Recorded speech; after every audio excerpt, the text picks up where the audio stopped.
طالب سنة ستة الجامد، لو انت ما ذاكرتش الفترة اللي فاتت تعال نراجع اول 3 وحدات مكرر شهر مارس وناخد كل الجرامر اللي فيه.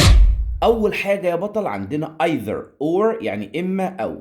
يعني لو شفت either بتحط في الجنب التاني or، ولو شفت or بتحط في الجنب الاولاني either. neither nor يعني لا ده ولا ده، لو شفت neither بتحط nor، ولو شفت nor بتحط neither. both and يعني كلا من حاجة وحاجة، لو شفت both بتحط and، ولو شفت and بتحط both. الموضوع سهل جدا، البداية مبشرة. ندخل بقى على دمار الوصل. عندي هو يعني اللي قبلها عاقل وبعدها فعل. خد بالك من النقطة دي، لازم يكون قبلها عاقل ولازم تبص على بعدها، ما تبصش على العاقل على طول وتروح تختار هو. This is the boy، ده الولد who helps his teacher، اللي بيساعد المدرس بتاعه. مش بص هو قبلها the boy ده عاقل، بعدها helps بيساعد ده فعل، على طول اختار هو يعني اللي. which يعني اللي برضو، ولكن قبلها غير عاقل، بتكلم دايما على الغير العاقل، وبعدها فعل برضو، يعني الاتنين دول بعدهم فعل، لازم ابص على اللي قبلهم واللي بعدهم. The museum المتحف which we visited اللي زرناه has old fabrics، يعني في أقمشة قديمة. بص ده museum ده غير عاقل. طيب ما هي وي يا مستر، لا بص بعدها هنا visited، we visited، يعني وي دي مش اسم، لا دي ضمير. we visited اللي زرناه. حتى وانت بتترجم دي اهم حاجة على فكرة الترجمة، لازم وانت بتترجم تحس الجملة. ندخل على that يعني اللي برضو، ولكن دي بتمشي مع العاقل والغير العاقل وبيجي بعدها فعل، يعني بتيجي بدل هو وبتيجي بدل which. بدلهم يعني ما بيجوش الاتنين في اختيار واحد، لا لا لا لا لا. يعني انت مثلا لو عايز تحل سؤال والاجابه بتاعته هو وما لقيتش هو ولقيت ذات في الاختيارات، اختار ذات.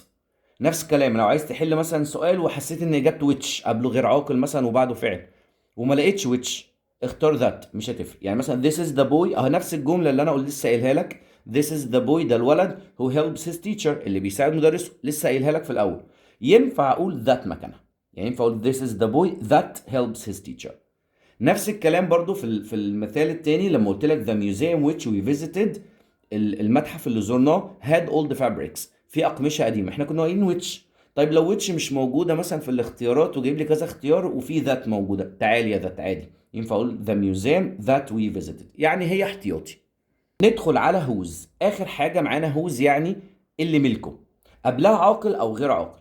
طب ما مستر ما احنا كنا اخترنا ذات، ايه المشكلة؟ لا بعدها اسم، ذات بعدها فعل. دي الوحيدة في كل الضماير اللي خدناهم يا سنة ستة اللي بعدها اسم. يعني مثلا بقول ايه the boy whose dog is white is my friend، يعني الولد اللي كلبه ابيض ده صديقي. بص whose هنا ابص جه عاقل عادي على فكره قبلها مفيش مشكله. واحد يقول لي طب ما احنا كنا اخترنا هو يا مستر، مش ذا بوي دي عاقل بس هو قبلها عاقل وبعدها في فعل. بص هنا الدوج اسمه كلب. هل بقى لو انا قلت هو، بص المعنى لو انا قلت هو the boy who dog الولد اللي كلب is white ابيض، ازاي دي غريبه جدا. لكن هنا الترجمه بقى هتبقى ايه، بص مش اللي بقى كلب، اللي كلبه، اللي كلبه حاجة عايدة على الشخص ده، يبقى ده المالك وده المملوك. The girl whose bag is red is my sister، البنت اللي شنطتها حمراء أختي. طب بص يا مستر لو أنا اخترت هو، تعال نجرب هو. The girl البنت، هو يعني اللي البنت اللي bag اللي شنطة. ايه ده، ايه الكلام ده؟ يبقى انا لازم ابص هنا اهو، لازم قبل النقط وبعد النقط عشان اعرف اكرر. لقيت اسم اختار هوز على طول، مالكش بقى حتى مالكش دعوه حتى لو الفاعل عاقل او غير عاقل، المهم لازم تبص بعدها.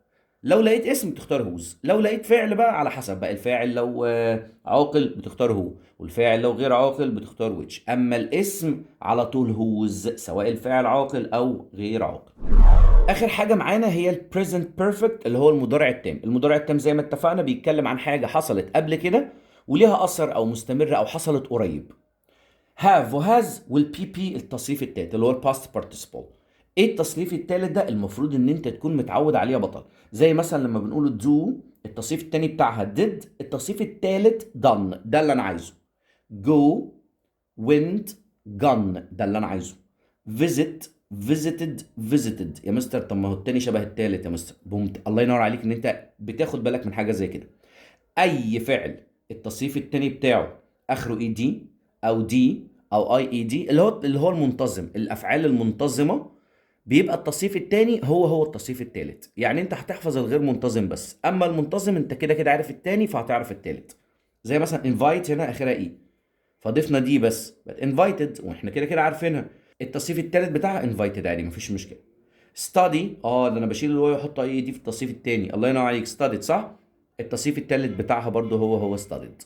وما تنساش اخر حاجه ان have بتيجي مع I ووي ويو وذي واي اسم بلورال جمع بقى، my friends مثلا، احمد and I كده. has عشان فيها اس والمفرد بيحب الاس، بتيجي مع he وشي وات واي اسم سنجلر مفرد بقى، احمد، the boy the girl، اي حاجه. شكل الجمله بيبقى عامل ازاي؟ بص، I have visited the museum، انا زرت المتحف. بص have بيجي بعدها تصريف ثالث، he has eaten fish، هو اكل سمك. بص has بيجي بعدها تصريف ثالث اللي هو eaten. عشان كده بقول لك حاول تحفظه كويس جدا. وبص ليه اخترنا have هنا؟ عشان I ووي ويو وذي واي اسم بلورال بيجي معاهم have. طب ليه اخترنا has؟ علشان الفاعل هي وشي وات واي اسم سنجلر بيجي معاهم has. وانا بحبك جدا جدا، وما تنساش تتفاعل مع المحتوى عشان يوصل للجميع.